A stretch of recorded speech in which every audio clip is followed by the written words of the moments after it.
સાહેબ, અમલાણી કોમ્પ્લેક્સમાં આ 3 ટાવર એની પરમિશન છે કે નહીં પાલિકાની?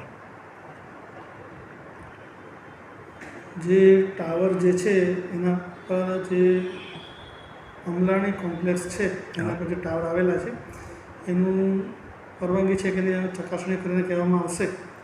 પરંતુ જે પડી જવાની ઘટના બનેલ છે એ બાબતે સ્થળ તપાસ એન્જિનિયર દ્વારા કરવામાં આવેલ છે અને એમાં પ્રાથમિક માહિતી મુજબ એના જે ફાઉન્ડેશન હતા વીક પડવાથી આ ઘટના બનેલ છે.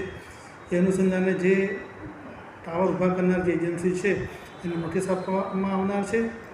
વધુમાં શહેરમાં આવા જે બીજા ટાવર આવેલા છે એ ટાવર ધારકોને પણ આના જે સ્ટ્રક્ચર મજબૂત છે એ બાબતે ચકાસણી કરવા માટે ફરી જાણ કરવામાં આવે છે. સાહેબ, BSNL તો આ ટાવર જે જર્જરિત છે એ તો કાઢી ને પાછો ત્યાં જ એ સ્થિતિમાં બીજો ટાવર નવો નાખવાની પેરવીમાં પડ્યા છે. એમને સૂચના આપવામાં આવશે કે અત્રેની મંજૂરી લીધા સિવાય કોઈ કામગીરી કરવી નહીં. સાહેબ, અમલાણી કોમ્પ્લેક્સ છે એ પુરાતત્વ વિભાગના ઓલામાં આવેલ છે, તો ત્યાં આવડું મોટું બિલ્ડિંગ ખડકાઈ ગયું, તો એની પરમિશન પાલિકા દ્વારા અપાયેલ છે કે કેમ? એ પણ તપાસ કરીને જણાવવામાં આવશે.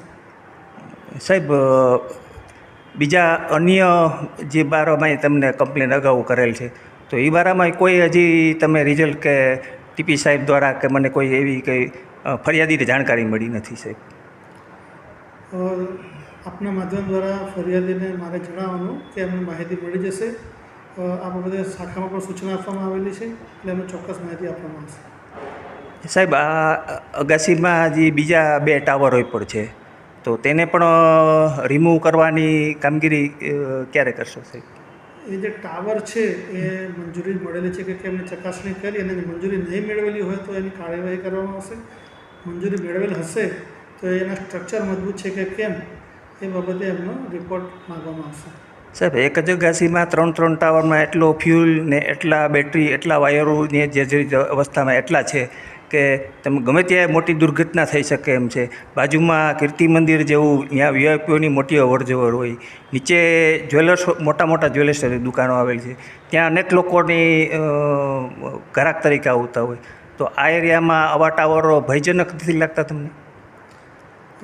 જે કમ્યુનિકેશન વ્યવસ્થા છે એને સરકારશ્રી દ્વારા પ્રાયોરિટી આપવામાં આવેલી છે અને આવી કમ્યુનિકેશન માટેની જ્યારે સિસ્ટમ માટે ટાવર ઊભા કરવાના હોય કે લાઈનો નાખવાની હોય ત્યારે સરકારશ્રીની સ્પષ્ટ સૂચના છે કે એને મંજૂરીઓ તાત્કાલિક ધોરણે આપવામાં આવે. આ જે મંજૂરી આપવામાં આવેલી